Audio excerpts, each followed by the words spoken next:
Hindi nga matatago ni Carlos ang kanyang ginawa dito kay Irene Benitez dahil si Annalyn na nga mismo ang makakita ng bangkay na pinagkikitaan.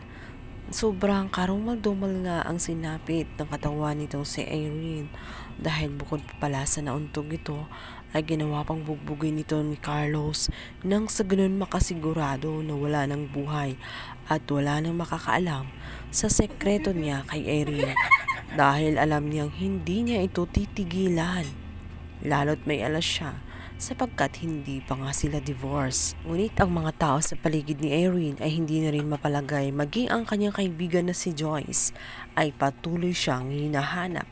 Ngayon nalaman na nitong si Lynette na nawawala ito at sa tingin ng kanyang kaibigan ay may masamang nangyari. Bukod pa ron binanggit nito na si Carlos ang huling niyang kasama. Dito na nga ay naalala ni Lynette na may naiwan nga palang perfume itong si Irene sa loob ng bahay nila. Nabanggit niya ito kay Joyce.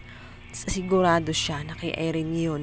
Kaya naman 100% si Carlos nga ang huling niyang kasama at tama ang kanyang hinala, mayroong hindi magandang nangyari. Kaya't ito'y nawawala. Pala naisip ni Lynette itong si Carlos habang kanyang kinukumpronta kung talagang may nangyaring masama ay galit na galit pa ito sa kanya dahil may tinatago siya at hindi na talaga sinabi ang katotohanan tungkol sa nangyari dito kay Irene. At sa oras nga na tumawag nga itong si Annalyn upang ipaalam na nga kay Lynette na natagpuan nila ang bangkay ni Irene na ginagamit ng ibang tao sapagkat wala pang nag-claim at pinagkikitaan ito. Umiiyak ngayon itong si Annalyn habang tinatawagan ng kanyang ina at dito nga ikinuwento ang malagim na sinapit ni Irene. Narinig din ni Joyce ang mga kwento ng ito kaya naman agad nilang tinungo ang lugar kung saan naroon nga ang bangkay. At positibo nga ang kinumpirma ni Joyce na yun ang kanyang hinahanap na kaibigan na si Irene. Hindi makapaniwala si Joyce sa mga nangyayari sa kanyang kaibigan. Wala sa kanyang isipan na ganun mangyayari sa kanya.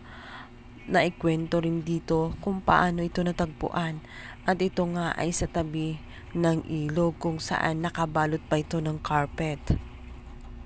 Mga ang hinala ni Joyce na may nangyayaring hindi maganda sa kanyang kaibigan kung kaya't hindi siya mapakali hanggat hindi ito matuklasan at makita.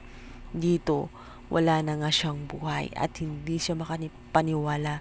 Umiiyak siya at nasasaktan sa kanyang mga nakikita dahil kailan lang kausap niya ito at okay pa naman. Sinabi ni Joyce na malakas ang kanyang kutob na may kinalaman si Carlos dahil nabanggit ni Irene na si Carlos ang kanyang kasama. At dahil wala na nga ring saysay para ilihim pa ang lahat-lahat at patay na nga itong si Irene, dito na nga babanggitin ni Joyce ang nalaman niyang katotohanan tungkol kay na Irene at nitong kay Carlos. Hindi pa sila divorce at dahil sa ginawa ni Carlos na pagpapakasal sa kanya ay maaaring invalid ang kanilang kasal dahil ikinasal sila habang buhay pa nga itong si Irene. Sinabi nga ni Joyce na maaaring nagkaroon sila ng matinding pag-aaway dahil sa mga bagay na iyon. Dahil itong si Carlos ay pilit siyang pinapatahimik, ngunit itong si Irene ay hindi mapakali hanggat hindi makontrol itong si Carlos. Maaring hindi nga sila nagkasundo at napahantong sa pagkakasakitan.